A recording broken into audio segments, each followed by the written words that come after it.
So we also, like in season 1, we broke the world record of most cameras ever used in any production of any movie, show, anything ever. So like this set right here, there's over 1,200 cameras in there.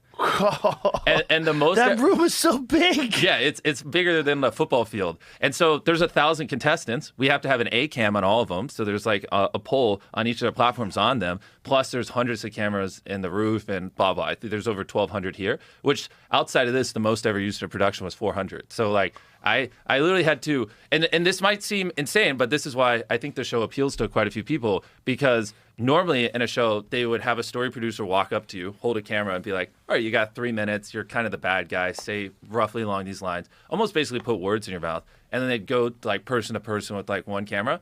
Whereas I go on the microphone, I go, say whatever the hell you want. We're recording you for the next 10 hours. I don't care, right? And you all have a dedicated camera on you. So then instead of like putting words in people's mouths, they can just do whatever they want. So do you have someone who actually has to go back and watch all that footage and edit it and then put it all out as a show? Yeah, exactly. Well, this is why. How many people do you have doing your editing? That season, over 150 editors worked on it. Yeah. Holy shit, it's crazy. man. And that's obviously why people don't do it, because it's like basically we had to spend millions of dollars in cameras. It was the world record for most cameras ever used, which then we also broke the world record for most camera cables used, because it's 27 miles of camera cables. Broke the world record for largest control room. Each of these is millions of dollars, and you have to bring in millions of dollars of extra editors. And so next thing you know, to take it from 10 cameras where you just essentially put words in people's mouths to unlimited cameras, and they can do whatever you want. You can show who they actually are as opposed to what you think they should be, right, with the story producer. It costs a lot of money. It's a lot of effort and time, but it shows through in the final product, because now,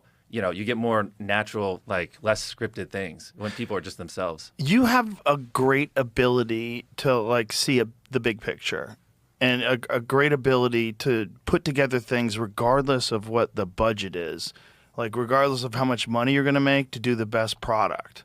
Like, I always thought that about you when you first started doing your YouTube show. I'm like, the amount of money and time and effort involved in this is like above and beyond what most people are willing to do. Yep. And it's way more than a traditional television network would ever do, because a traditional television network would look at the upside. They would look at the money, and they would go, we're going to spend X amount of money to make it this much better, but if we just take it down a couple notches, we save 80%. Yeah. And they would do that. But you're like, can we make it even cooler? Let's put all the money back into the show. Exactly. Which is very risky, man. Because not just very risky, it's just you have great foresight. Like, you really see the big picture of it. Obviously, you have the #1 show in the world. Like, you have the most watched show on Earth.